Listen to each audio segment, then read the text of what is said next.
Now it's time to get the seed order in. So right now we're working on the bed plan for 2018.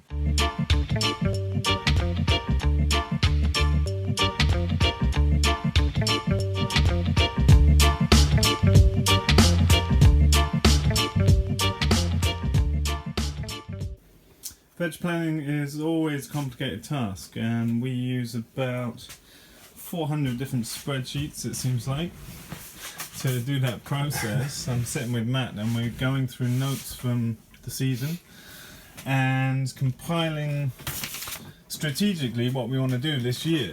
So we've been reflecting on the sales model, how that's changing as we move towards Rico, and we've just started here planning the beds and their rotations. Most beds getting 2 to 3 rotations throughout the season.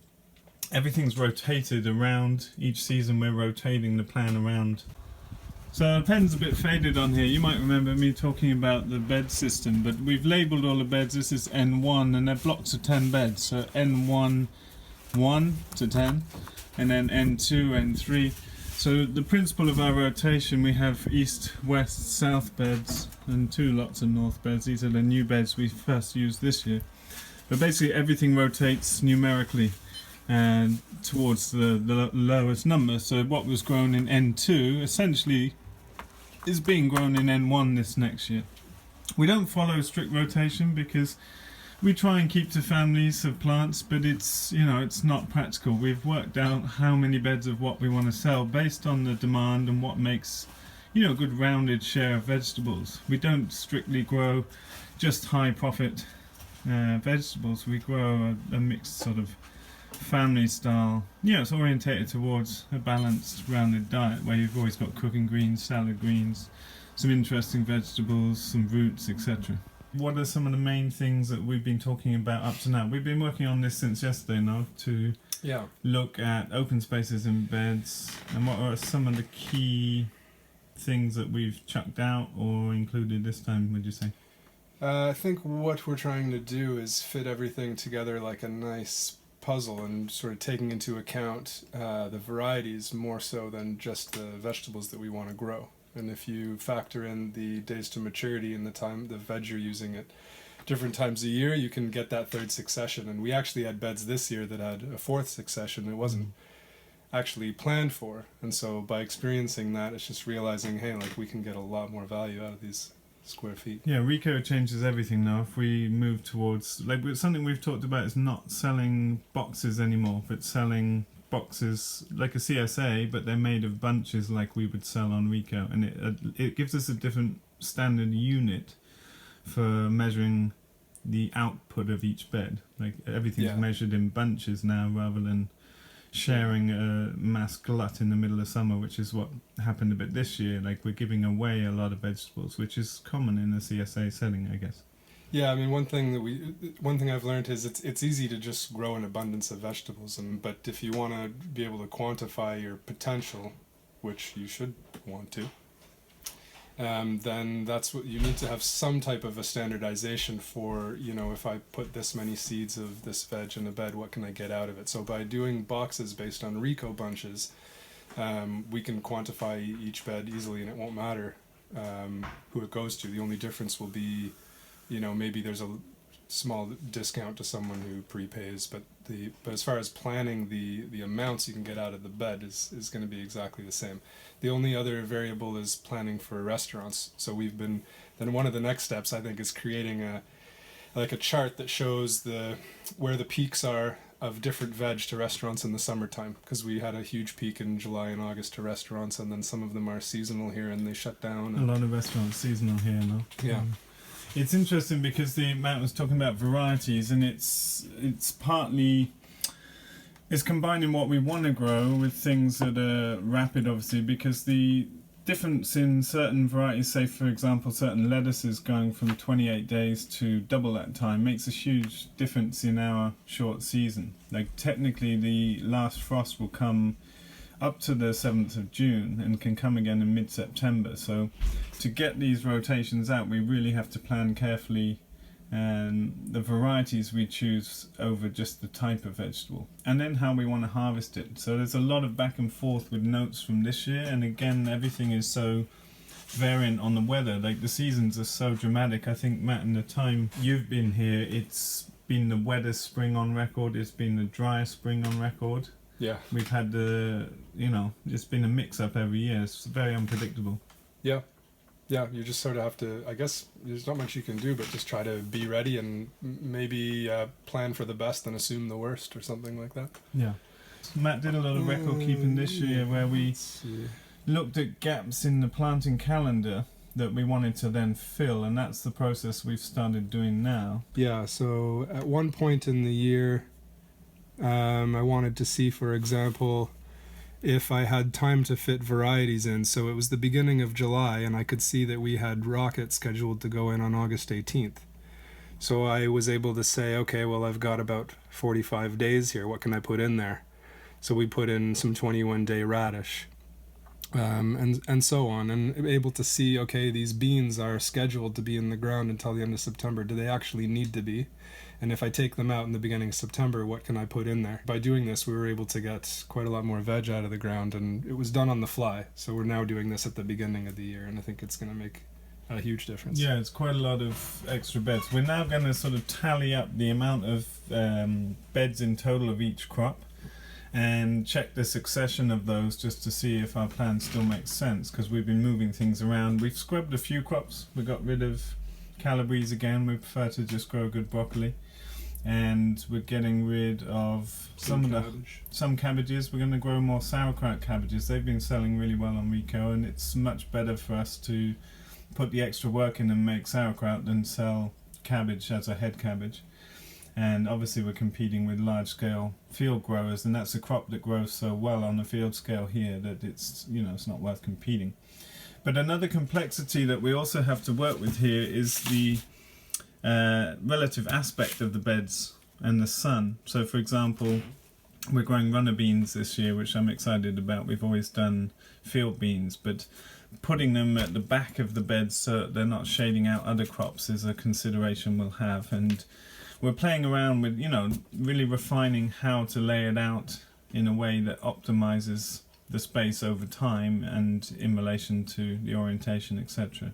The next step of the plan is, because early in the season, if you've been following the videos, you'll remember we started meeting with restaurants, and then we started changing the bed plan.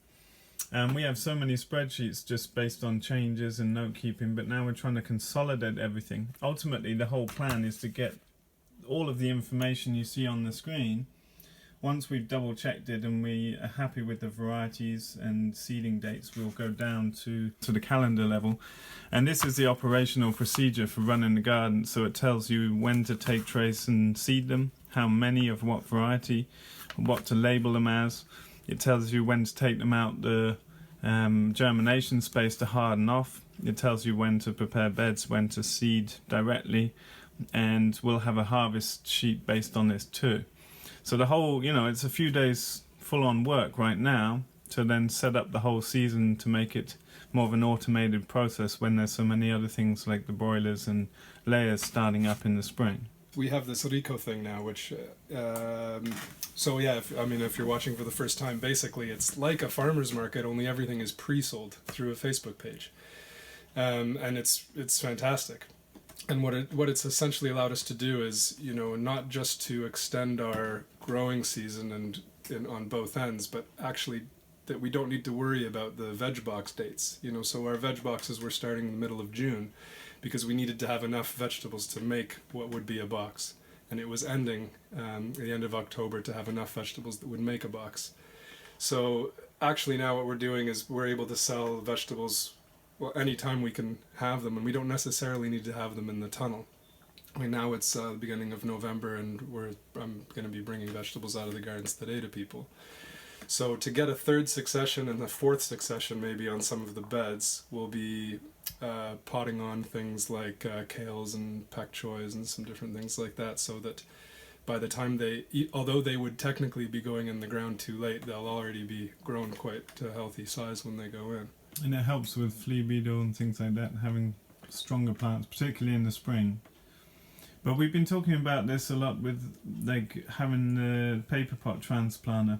and how that conflicts with growing plants on. Because the benefit of growing plants on, whilst it takes longer, is that we can definitely get more successions, and we can also eradicate some of the issues with flea beetle, which hasn't been that bad this year, has it? No, it wasn't so bad. They really just go after certain varieties pretty hard, and they leave some things alone, like some of our cabbages. They just, the Rubicon, for example, they just love it.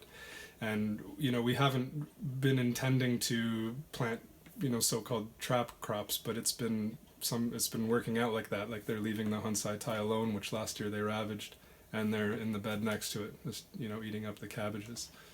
And the thing about this farm and every other market garden farm is everyone has their own model that works. And I think some farms I can see that the paper pot transplanter works entirely, and other farms they don't use it at all and they're successful. And I think with the climate here and what we were just explaining with potting on, that it could be a combination here. I see maybe that the paper pot transplanter could be really vital and save a lot of time for the majority of the season, but then maybe not at the end of the year. Yeah. Mm-hmm. Something we've been talking about is not building a bigger walk-in cooler now and just working with the space we have. We think if we harvest smartly, we wouldn't actually need any infrastructure developments. Yeah. It's a really nice idea to have a cooler, and it's a nice idea to harvest in advance. And just so that the day you go to market or get your boxes ready, it's kind of done already. You just unpack all the bunches and put them in boxes. But the workflow here at the farm, we don't necessarily need to. And it's only the second season of the market gardens here, and one of the reputations we have is the freshness of the vegetables. Like the carrot tops have only been out of the ground for a few hours when it gets to the customers, and and we use that as leverage, so to speak. Like we're pointing that out and giving them recipes for carrot top pesto, and so we want to keep that freshness. And there's lots of techniques to keep veg fresh in a chiller, but you can't necessarily tell the customer it was harvested that day. So we really like that, and we have that advantage over all the other veg producers in the area. Yeah, it cuts a lot of logistics just by the management of how we harvest, doesn't it? Yeah. Some of that record keeping you've done throughout the season, and Carla's also contributed to. How's that influencing how you relate to the gardens? I know you're not even going to be here next year, but how do you think about it? I still feel attached to the gardens because I'm really, because I learned everything I know in this short time has been here. And although I'm excited to start something else, I mean, I feel like it's not, in a lot of ways, I feel like my learning actually isn't done here, even though I've decided to leave. And so one of the things I've become more into is like looking at the difference between the numbers in a bed, sheer numbers of carrots, for example, and how many bunches you could make if they all grew properly, versus the weight you can get out of the bed, which then you're selling to restaurants by weight. Maybe they want baby carrots, so you're going to get less weight out of that bed, and you're going to get a little more time by harvesting them sooner. But then, so there's a lot of these variables between the numbers to make bunches to fulfill a certain number of boxes and the math on that versus, selling by the kilo. And there's just an incredible amount of variables. And then that each variety has its own variable, and then it fits into that puzzle of how many successions are in that bed. You can kind of play it how you want though, because we've been selling baby carrots. It's way more profitable to sell baby carrots to the restaurant. It uses half the time, and it's more value per bed monetarily anyway, even though it's less carrot now. Yeah, so I've been spending a lot of time on the seed. We're just geeking out on the seed websites, just getting into the different days to maturity. And there's a lot of really nice varieties that take longer, so we're not sacrificing those varieties, but also I think leaning towards the shorter stuff as well. Yeah, it's important for our season to have shorter varieties, but we certainly have certain varieties that they're just sellers at the marketplace. Like we grow a lot of purple spring onions and things that are just beautiful, that are more valuable to us than just sheer amount of produce. And the Rico thing actually works off a Facebook page. And so totally visual. It's totally visual. So a bunch of orange carrots that the other guy has, or the other farm has, versus a multicolored, bunch of carrots. I mean, everyone's going to choose the multicolored bunch of carrots. So we're trying to work also with varieties of colors and think more about, more about pictures, which I guess is a normal thing for market gardens, but it's when you're selling boxes, actually it isn't. So Okay, 2 carat 25th of June, okay, 2 carat 10th of July. okay, Did I give you just kale now? yeah, So 2 radish 1st July okay, and 2 radish 8th of August. So we're basically compiling all of the bed data we've just put together in a more visual format to check the amount of beds of each crop that we have, and it also shows visually the succession, so we can double check if this plan makes sense, because it's very easy to make mistakes. Matt's been ironing out mistakes for the last couple of years that I've been making. Just little things that don't really affect it, but each year you want to keep refining and making it perfect. So we've now totaled up what we've got in totals: 435 beds out of 200 210. beds. 210 beds. So we're basically getting 2 rotations out of every bed. We're happy with that because of the the short climate we're in. Many of our viewers can get 3 or 4 rotations. We can get 4 rotations of salad and radish, but as we say, we're trying to grow a mixed bag, as it were, not just high value crops. All of our crops are relatively high value. We don't grow any storage crops or lower value stuff, but there's a lot of benefit to having, like, a lot of our customers value the spread that we produce, don't they? Yeah. I think if we just sold speciality goods, we are not in a good market for that because we're so rural. People wouldn't respond so well. Like, we don't have many restaurants to sell to, and so I think it's important for us. But what do you think, Matt, looking at this? We've got a fairly good spread of most things. This tells us how many beds are planted in each week throughout the season of different things. So it's pretty close to what we wanted. Some of the things we wanted to grow more of. 53 beds of carrots?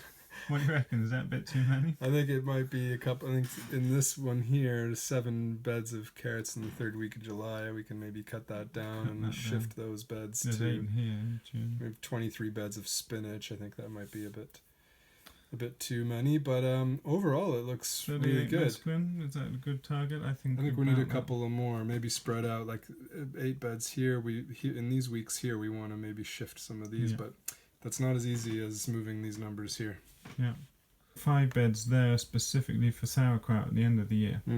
We sell a little jam jar of sauerkraut for 50 crowns, unpasteurized proper sauerkraut, and so 5 full beds of heavyweight cabbage will generate thousands of euros. It's not such a huge job if you're putting it in 25-litre fermentation containers and you've got some way of processing the cabbage, machine-based, so that's pretty nice. One way of making a change I can see is that here in the last week of June, we have 8 beds of carrots. If you take that down to 6, it frees up 2 beds to then shift these mesclun. Shift 2 mesclun over here. And just even it out a bit. And just start, But it's pretty nice considering, like, essentially we've just been sat here talking about the notes we have and rehashing it into this plan without actually planning. So now we've taken this, we can go back to the plan, and we're pretty much getting down to our seed order. So all of our seedings are spaced in a certain pattern throughout the beds. Whether we're going towards paper pot transplanters or not, the seeds per bed are the same, or near enough the same, that we're ready to make a seed order as soon as we total up the numbers. Yeah, once we know exactly how many beds of each thing we want, then we're ready to multiply up the numbers by seeds in bed, and we've got our seed order ready. And it's good to get the seed order in at this time before certain varieties sell out, obviously. So Matt's had to go off and pack an order. He's off delivering. But we've pretty much got the order down now. So we've just spent some time really spreading out the bed so that we have a good succession of beans or carrots or lettuce, whatever it is, throughout the season. Doing a lot of carrots next year, about 45 beds. And so we've just been going backwards and forwards in this sheet to, make the most of each bed and put as many crops in as possible in our short season. And then we've had to plan the greenhouses. So the big greenhouse that has the hens right now is going to have 9 beds, all 25 meters long. So it's going to be 1,200 tomato plants. We're growing indeterminates again. And we're going to grow 7 or 8 different varieties, I think, and a mixture of rainbow cherries, so yellow and orange and purple, as well as red cherry tomatoes, and then some bigger tomatoes and some highly productive, normal sort of tomatoes too, as indeterminates. And then the other tunnel is going to be, we're going to do one bed of tomatillo actually, because that's a really nice one, and I really enjoy eating them, making chutneys with them too. And then the other tunnel, the smaller original tunnel, is all going down to cucumbers of a few varieties, and we'll be making pickles with them as well as selling them fresh throughout the Rico season. So basically we got to a point now where I make some seed orders in the United States, some in the UK, some in Sweden. We use Runebergs and Olsons here in Sweden. But the main reason we buy abroad is that we need our seed packets in English, and we need to buy from companies that supply days to maturity, because you can't make a realistic garden plan and cram in 3 rotations in we get 3.5-4 months without frost here at times. So to really make the most of these successions, you need to know days to maturity. Now, some people will say, oh, that's crazy buying seed from the other side of the world, but to be fair, most of these companies work in a global seed network. I mean, we use Johnny's in America, and they ship seed to Olson's over here in Sweden. So it's, things are called different things in different places, but it's a big global resource nowadays. I'm all up for local seed where it's appropriate, but it's the information we need to be able to make an efficient garden plan. So I've just been ordering from King Seed. That's where I get tomatoes and leeks and onions over in the UK. I use Tamar Organics in the UK. And we use the organic companies here too. But we do shop around because we're after specific varieties that meet our needs, good prices, and the detailed information that allows us to make a good plan. So that's most of the garden prep done for next year. And it's a bit of a headache, going through all these different spreadsheets, but we're trying to make it a simpler system this year, as well as making it more accurate, more efficient. And then I'll transfer all that information to a simple calendar, and that will run the whole thing. I might put it in a diary this year just so there's more information.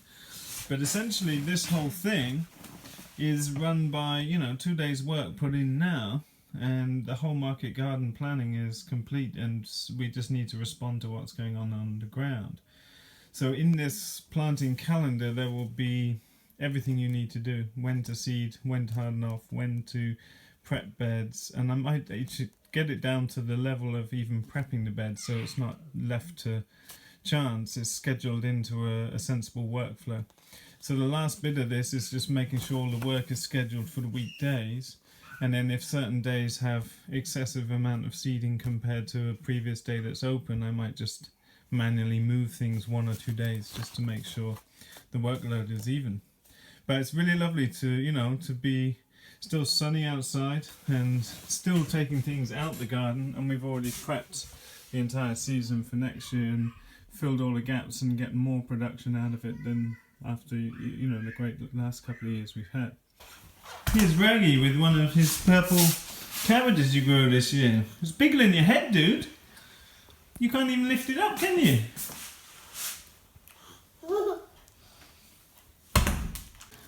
Matt's just off to living. Where are you going today, Matt? Today going to Torchby. And we have a restaurant order for some pak choi and tatsoi. Lovely. Nice Asian greens coming out. Still some nice salads coming out. Beautiful. Here in the fish tank in the back garden, we've got a lovely King Stropharia come up. I wasn't expecting this to fruit at all. You can see here the mycelium spreading through the straw and going into the compost that we put down below it. Very excited for these to come up under the oak trees next year. How's the crops going in here, Matt? It's going alright. Just some salad leaves and baby greens? Well, the monostone's not fully grown, but we delivered it last week, cut into loose leaf, and they actually just requested it that way on the phone. So I'm cutting it off with scissors, and it should regrow after the winter. Yeah.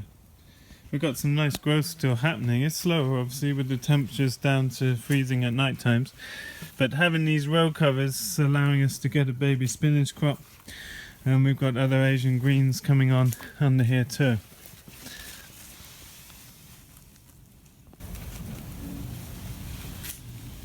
So this is how the garden looks for the next 6 months. It'll be under snow, most of it. Last few crops going to Rico and to restaurants. And beautiful sunny days. We're doing planning and preparation. It's still tidying up the farm a bit, ready for the long winter. It looks beautiful out here right now, but it's freezing at night time. We're putting in the water lines and just packing down. Everything's a bit slow tempo. So that's it for today. Short update. Just excited to have the seed order out. Thanks so much for watching our videos. Find out more in the links below, and we'll see you in the next video.